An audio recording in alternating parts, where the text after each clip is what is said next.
Right, okay, so again, welcome to those who have been here for the first time, those you know what's going to happen. I'm very much into giving value in these networking instead of just having a chat. And we're very fortunate to have, I got Ray here from Pop Arabia to a subject, music publishing, which we all, I don't know, it could be a minefield. I'm hoping that Ray's going to be in 15 minutes. Well, let's see. We'll see. Going to decipher this in a simple way, that how it can be beneficial for you musicians, especially here in the UAE. So, as I say, Ray, welcome to here. Thank you. I think we'll just literally going to a start. So there's going to be a two-part question that I've got. Is one, what is music publishing 101 for 5-year-olds? Because that means I'll be able to understand it. And then after that, how we're moving to how it can be beneficial, especially here in the UAE market. I know we've got multinationals, but we're just based out in the UAE. So yeah, first of all, in 5 minutes, music publishing. Well, so music publishing is basically the management of composer and author rights. So that means the rights to music composition itself and the lyrics. That's all it is in the simplest form, right? Of course, there's, once you dive deep into it, there's different aspects to it. But in general, that's what music publishing is. It's the management of composer and author rights, lyrics and composition. As simple as that. It's direct for if you're writing music. Okay, well, I'll try. So music publishing. Yeah. Music publishing looks after the compositions and the lyric rights of the lyrics of any song or sound recording. Yeah. So every piece of song has two sets of copyright in it. So you've got the sound recording, which is the master rights or the actual recording of the song, and then you have the underlying composition and the lyrics. So that's music publishing. Music publishers are regarded as the first stakeholders of music copyright. And we still keep using the term publishing because long before recording technology existed, music was sold as sheet music. And actual book publishers used to publish music. And that's why we have the term music publishing. We didn't change it.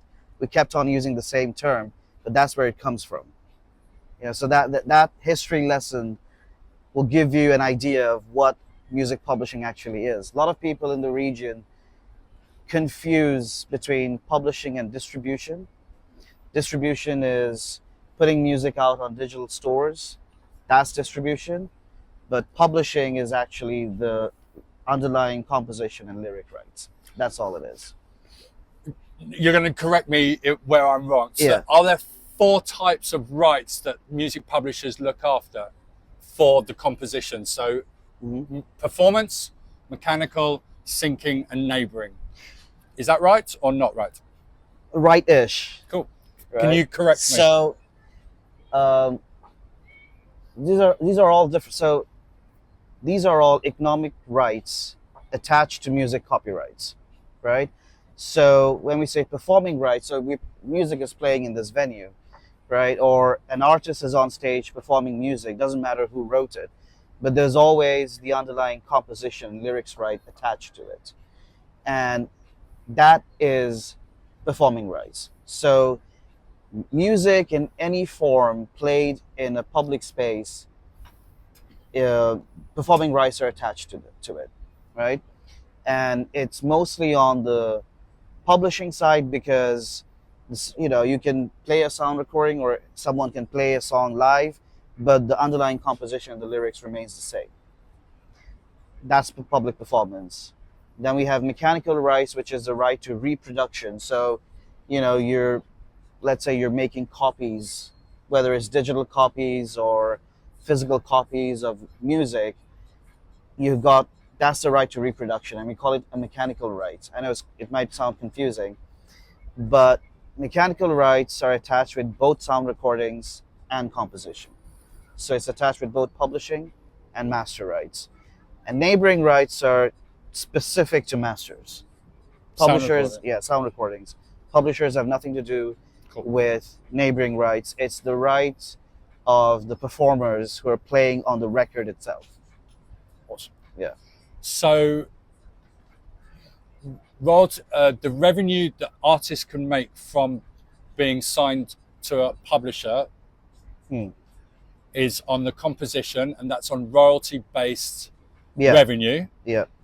Then there's a third aspect of syncing, which is fee-based. Yes. So there's a difference between the royalty-based revenue and fee-based revenue. Yeah. Is that right? Yeah, I mean, that is right. So sync is, we call sync the wild horse of music publishing, right? So sync deals are upfront fee payment. Sync is basically synchronization of your music to a visual. It could be, you know, a light laser visual with a fountain. Like we've licensed all the fountains in this country, and there's a sync element attached to it. Or attaching your music to a scene in a movie or a film or an ad or whatever, right? That's sync licensing. And sync licensing, generally, if the original recording is used or any sort of recording is used, you get fee for both master and publishing on an MFN basis, which is most favored nation. So both sides get paid equal amount.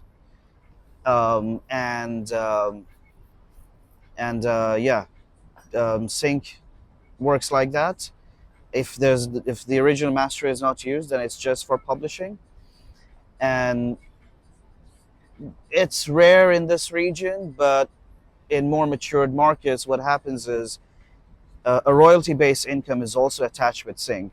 So once the sync is licensed, you get an upfront fee, but then it's going into a broadcaster or an OTT platform like Netflix, and they will take out the broadcast license, which is royalty-based, and it pays royalties to the original songwriters and the composers.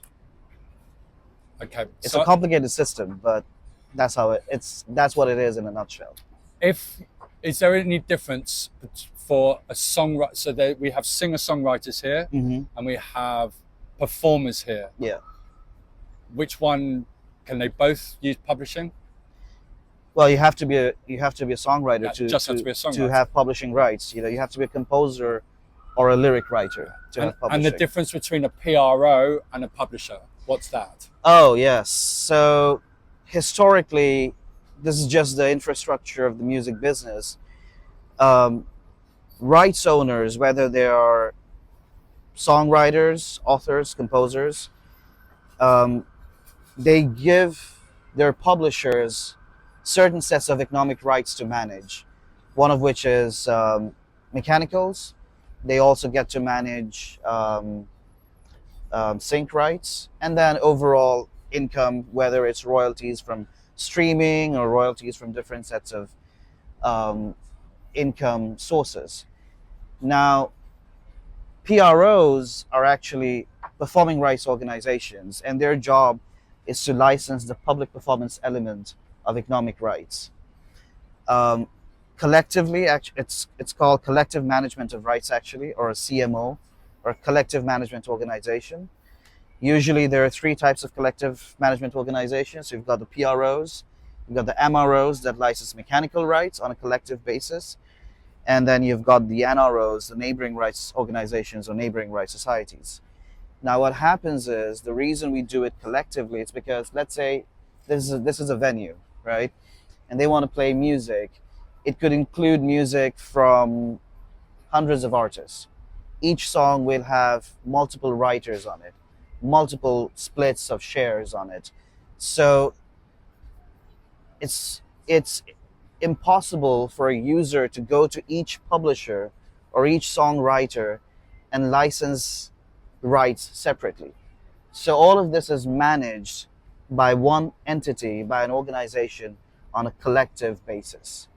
And that's why we call it collective management of rights, and that's why we do it on a collective basis. Otherwise, no one will ever be able to license anything, and the license, whoever licenses whatever, the fees will just jack up, and it just doesn't. There's no economic sense to it, for both the users and the rights owners. Okay, got another question. If you're a covering artist, Yeah. can you make money from publishing rights? Nope. So, Nope. yeah, why? Why is that? Well, when you're doing a cover, you have to stay true to the original composition and the lyrics.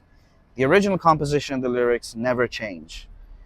In most countries, in UK, in India, in many countries, in the US, not the US, UK and India, and few other territories, you cannot transfer your writer share, right?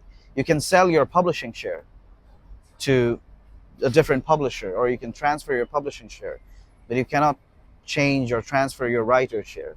So the original, by default, the original composer and the original lyricist and the original publisher on behalf of these songwriters remain the same. Doesn't matter how many versions you do of a cover, right? Now there's a caveat.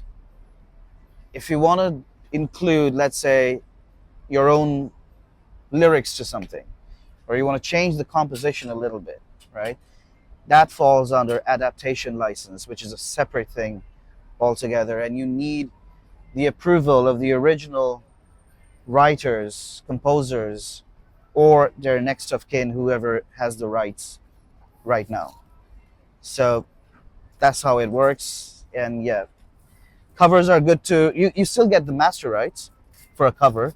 You know, it's your sound recording, so you have your master rights, but not the publishing. I've got two questions before I open it up. Yeah. On a revenue split, on Yeah. a download, where does the music publishing royalty revenues, like what's the percentage? What do you mean by download? Sorry, a download, a stream. Is there like 20% of the split of the revenue goes to composition, music publishers? Is that correct? Well, generally it's 50-50, right? On the deal, but out of a download stream, you've got 30% that goes to the Spotify or the DSP. Oh yeah, that's something else. Is it something that artists, singer-songwriters, composers here can make revenue from? Let's angle it like that. Well, streaming just works the way it works, okay? In the US, you have statutory rates on streaming. So you have to pay a certain minimum amount, can't pay below that. In territories outside the US and Germany, Spotify just decides whatever they want to pay. And now they've introduced they won't even count your income unless you have more than 1,000 streams. That's another thing on Spotify. So the splits that you're talking about, that's more on it's just a platform fee. They would take a platform fee, and then the distributor will take a fee. It just then out of that leftovers, how much goes to the depends. It depends the music. It depends on publisher. the deals. It depends on the deals that, it varies. It varies depending on whatever deals are set between the rights owners, the distributors, and the platforms. Can you make money from music publishing? Yeah. Okay. Yeah. What would be the best way to make money from Write music more publishing? songs. Write more songs. Would brand partnerships work? Partnership with other artists? But Yeah. in your experience, look, the way music publishing works in matured markets is, so this is how music publishing actually works in far matured markets, right? There are songwriters that are not even artists. They might have written the biggest hit in the world and no one knows them, and they might be just walking around the mall, right? So the way it works is you bring in songwriters, they will make a song, and then the publishers who these songwriters are signed to, they will shop the music around to labels, because publishers talk to labels and they know, J-Lo is about to make an album, or Katy Perry is making an album, or so-and-so is making an album. And the publishers would take these songs, depending on the genre, to the labels, and they'll just pitch it. And depending on that, the artist will pick them up. And that's how songs get made. Something might change after that. Splits will be decided, whatever. And there's all these different streams of income, whether it's streaming is just one part of it, but you've got sync income, you've got your PRO royalties. If the song is played on a radio or on TV or broadcast, whatever it is, or whatever it is, right? You keep getting royalties based on your writer share, your composer share.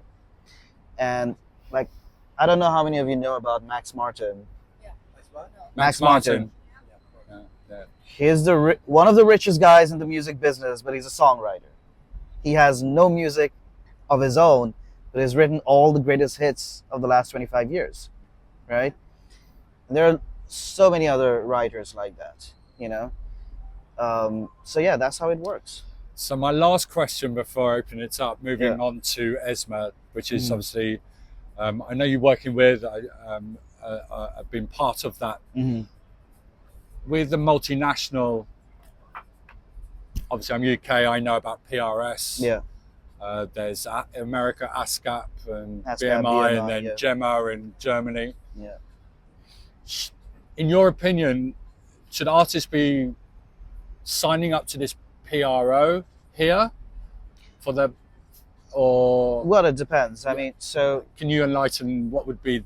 yeah, so at ESMA, So should we just clear? ESMA is the new Emirates. no, that's a different organization. Sorry. Yeah. So, I mean, so there's a new, so the government of UAE at a federal level is recognizing collective management of rights, which is a great step. We've been fighting for it for 20 years. And now we have an association called Emirates Music Rights Association. But, you know, it's a new organization. It'll take some time to... So it's not to do with ESMA. Well, yeah, I mean, the scope of work is similar, Mhm. right? You know, we have heard, I mean, there's conversation around having more than one CMO in the country. Right. So we'll see how that goes. Gotcha. Right now at ESMA, we're operating as a rights management entity, Gotcha. or an RME. We are a CISAC member entity. CISAC is a governing body of all PROs around the world. There are about 200 of them. And we are one of the CISAC member entities in the Gulf, and actually the first CISAC member entity in the Gulf. And we license all the music at Dubai Expo, whether it's artists performing on stage, whether it's music being played in F&B sections or public spaces or whatever, or music broadcasted through Dubai TV and put on social media and YouTube. So we license that. We have an ongoing license with Expo City Dubai. We've licensed all the fountains in the country. We have a few retail spaces that we're licensing. Of course, it's a slow-moving conversation because historically, people, you know, users didn't have to license these rights. The law is pretty clear about it. And we have mandates signed with multiple PROs, publishers, and MROs and NROs from around the world. So we have mandates from PRS. We've got mandates from SOCAN, from STIM, which is a Swedish PRO. Yeah, a bunch of those. So if they register their music with their own company and it's played here, it will now theoretically Yes, get picked yes. up, or should they be registering their music So- here in the region? So what generally the advice to artists is, if you're if you're already registered to a PRO, wherever that may be, keep it as is, unless there is a market where you see that you're gaining immense traction and you want to collect directly from that market without having two sets of commissions in between, then you can just do carve-outs. So if you're a member of PRS, you can go to and you see that your music for some reason is picking up a lot in the UAE, then you can just go to PRS and say, I want to carve out UAE for this organization, but I want to still keep PRS for the rest of the world. And you can still keep collecting royalties on that basis. It's just that we've got reciprocal mandates, so they would represent our rights in their territory. We would represent their rights in our territory. It's just that there are two layers of commissions in between, you know. But that's how collective management works, because, you know, if music is being played in a bar or a lounge or a retail space, it could be any type of music from anywhere in the world. So as long as the local society is representing the other societies, they can collect and pay the royalties back to them. Yeah, that's how it works. I'm going to stop there before I get mind blown. I hope it's a little bit clearer. Has anyone got any questions? Yeah, I thought there would be a few. It's whoever. Go for it. Yeah. Okay. I don't know if this question is going to have a very long answer, but it's about the CMOs. So how do we? Okay, sorry. How exactly does CMOs keep track of which artists get paid out how much? Because obviously every venue isn't giving out a set list of the songs that they're playing every night. So how would that work? there's a lot of these days PROs, CMOs use a lot of different tech solutions, right? So, for example, at ESMA, we have partnered with Odoo, which is basically Shazam in a box, right? It's an audio fingerprinting technology. So you install a box and it'll keep track in real time of the music that's being played at a venue. And then it gets saved into a server. And when the time comes, you know, depending on the organization, some do quarterly distributions, some do twice a year, some do once a year, depending on their distribution policies. And so you get that data from the audio fingerprinting tech company, from their server. You get the data and you match it against the database, and then you pay out royalties. You know, historically in the Gulf, there was no copyright database. Over the last 4 years, we've created the first copyright database in the Gulf, which currently sits at about 7 million plus of the most played songs in the Gulf. So that includes all the 6 Gulf countries. Awesome. Yeah. Good, better? I'll come round, I think. Hi, my name is Zenobia. So I have a question from a publishing perspective. Yeah. How would your approach change for a starter singer-songwriter versus a seasoned artist? So would you choose royalty approach or upfront fee payment approach? Does that vary based on at what stage the singer-songwriter is? I'm not sure if I understand you correctly, Like- but I would say, if yeah. you're just starting out, what would be the best route? Get involved in making revenue from music publishing. well, look, you always, as long as you have publishing rights and as long as they're getting exploited somewhere, it doesn't matter if you have a publisher or not, you'll get some money, you'll get some royalty, right? And if you can land a license, whether it's in a movie or an ad campaign or whatever it is, if you can land a license, you get an upfront fee. It's not either or. These are the two types of revenue streams that you can get. But it depends what stage of career you're in. The way it works is, careers aren't built overnight. So you got to build it up, right? So initially, most people would just start out as singer-songwriters. At that stage, you still own your publishing rights, but you may not know how to exploit your publishing rights because you won't have the bandwidth or the back end to exploit your publishing rights, whether it's through licensing, whether it's through, all kinds of different aspects to it. But what you can do is, the way it works is, once you've written, and it's about practice, it's about your skills as a songwriter as well. So at some point you'll get to a stage where you'll need a publisher, or a publisher will just sign you, and there are different kinds of deal models that work within that. That could be an advanced type of a model, or could be a representation model. There's so many ways these sort of deals can work, but yeah, there are people who have become seasoned writers and they've just created their own publishing companies, and they've basically hired some people who know publishing, or consultants who know publishing, and they've done it that way. Some people get signed to big publishers, major publishers or indie publishers, and they go down that route. It depends. I would think, if I'm not mistaken, it's down to catalogue, making your music. skills as a writer as As well. a The music writer. comes first before anything else in publishing. Cool. Tom? Yeah, thanks. Hey, so what's the current situation about like music in public? Like, let's say this venue is playing like background music. I'm Mm. sure there's somewhere an iPad hiding, playing Spotify or something like that. Normally, it's not the way how it should be, Mm. but or a radio plays my song in a UA radio. So what's the current situation with that right now? Well, because historically these rights were not licensed, right? It's a slow moving, right? But I think it'll, with the recognition of the federal government around collective management of rights, it'll probably move a lot faster from this point onwards.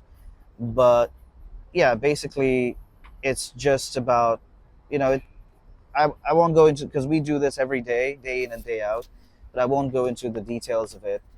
But it takes time to educate the market. There's a lot of hand holding we have to do. It does to a certain extent. Not every venue is licensed. There are venues that are licensed. Like I said, all the fountains are now licensed by us. Expo City is completely licensed. So anything that happens within Expo City, there's a license in place there. We have got a framework license in place. We have licensees in other Gulf countries, in Bahrain, in Qatar, Kuwait. We licensed the opening and closing ceremony of the FIFA World Cup when that happened in Qatar. So there are licenses in place. It's not Right. perfect. But It's not perfect, and it'll take some time, because look, here's the thing: years ago. in UK and France and US, they have a 200 years of copyright history. Copyright law was introduced in 2002 here, right? And so, in a way, we're playing catch up to 100 years of copyright regulation, because PRS is now 101 years or something like that.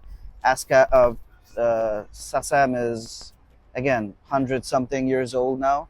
So these organizations, they have had a long time to build the market, but we're playing catch up to that, So it'll take some time, but that's the way markets move, Cool. How many more we got? 3, 4. Oh, blimey. I'm just conscious. Anyone? Sorry.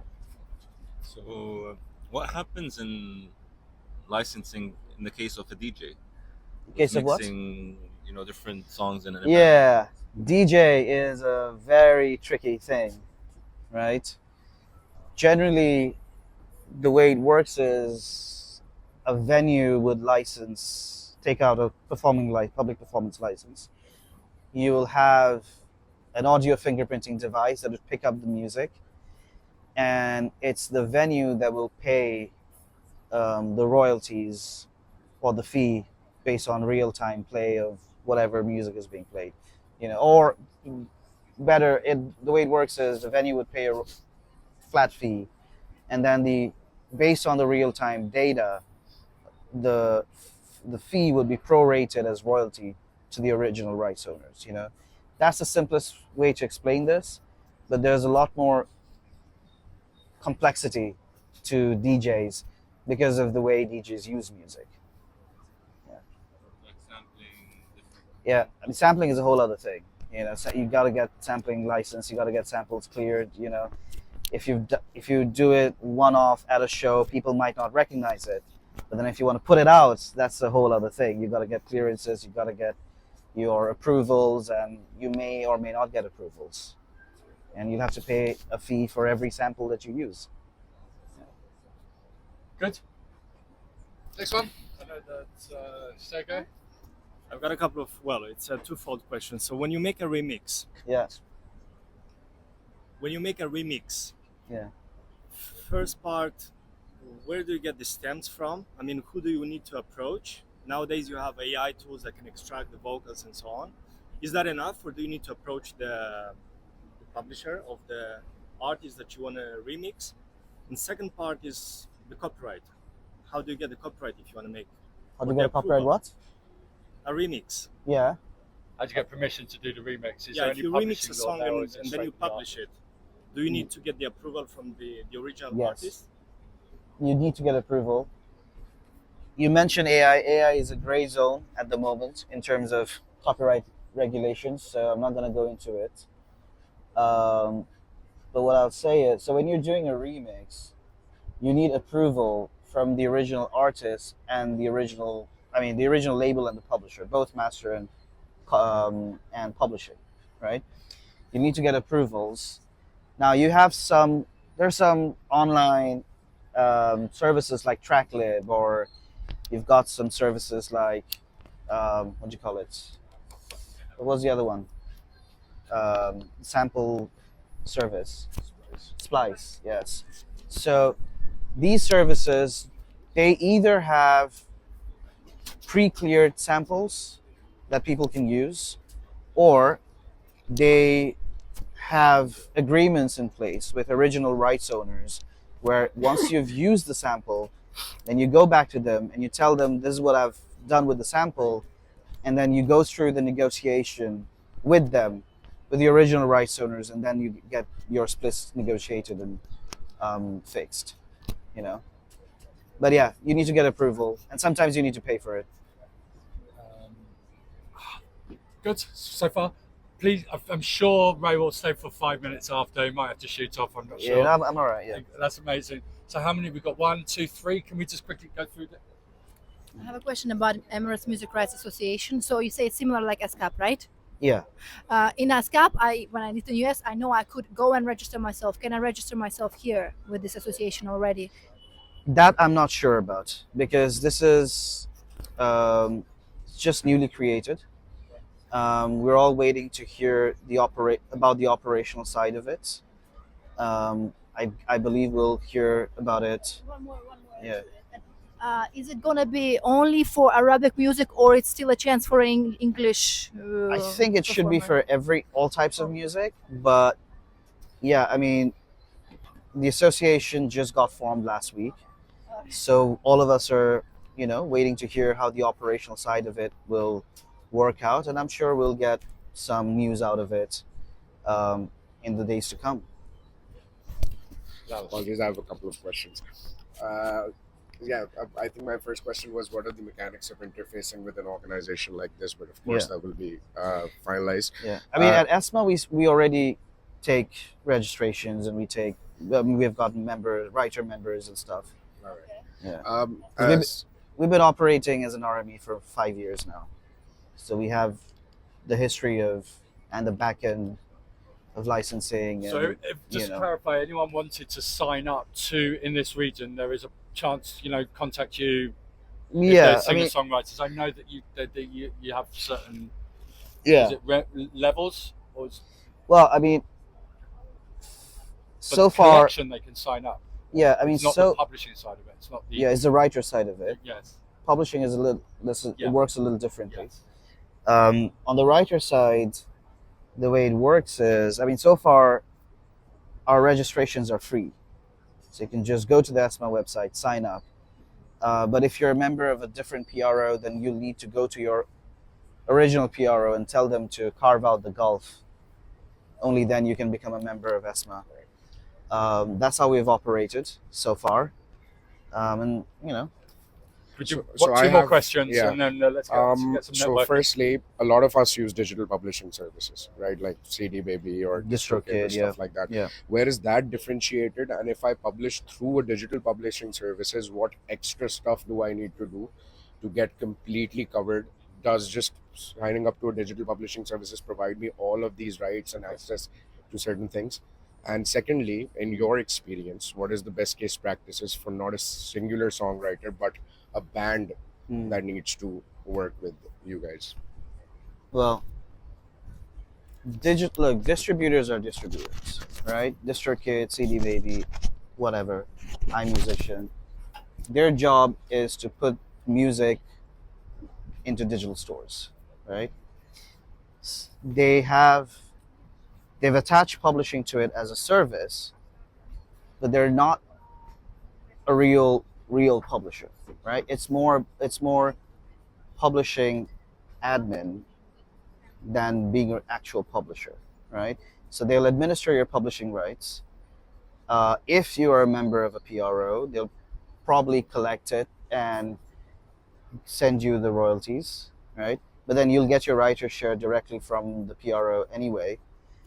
But they don't handle the PRO bit. You got to do it yourself.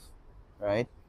Because writers become members of PROs on an individual basis, not through, um, you know, not through a publisher or something. You know, your publisher might suggest, oh, you can become a member of ASCAP because the publisher is also a member of ASCAP. It might be easier to collect if it's all sitting in the same organization. All of that is there. Um, like I said, digital publishing, this is more admin than actual publishers. So what actual publishers would do, they would put you in songwriting sessions. It's more catered, right? When songwriters get signed to a publisher, they get put into songwriting sessions, right? In Nashville, every day there are about 100 songwriting sessions going on throughout the city, right? In the UAE, we did the first songwriting session last year in November. It's a more curated songwriting session, but we did the first songwriting session last year. We're going to do it again this year, but at the moment it's more closed and curated. But we're trying to bring songwriting economy into the region. And but yeah, going back to your question, is digital services, they only admin your rights. Some of them have a sync agency attached to it where they would pitch music to productions and stuff to get sync licenses in. But generally, it's simple admin work. They would just keep track of your royalties, and that's it. Like an actual publisher is always better than one of these services attached to a digital distributor. Quick one more, if that's all right, because I want to get some chats going before we've got other Dan coming. So, in addition to what you also asked, so if you have existing songs that are already used put forward by distribution services, do you need to also release them via euros? No, distribution. Once you put in distribution, your songs are released. It's just that the copyright is not registered. Can you register them now? Yeah, you can register. You can register them at any point. Like, we buy catalogs in the region, and a lot of Middle Eastern, old Arabic music is non-registered, and then we have to register them retrospectively. And for upcoming tracks, your recommendation is to not directly go to distribution service, but go through PRO, and then via that. Depends. I mean, depends on where you are in your career, But yeah, of course, it always helps to be a member of a PRO, right from the get-go.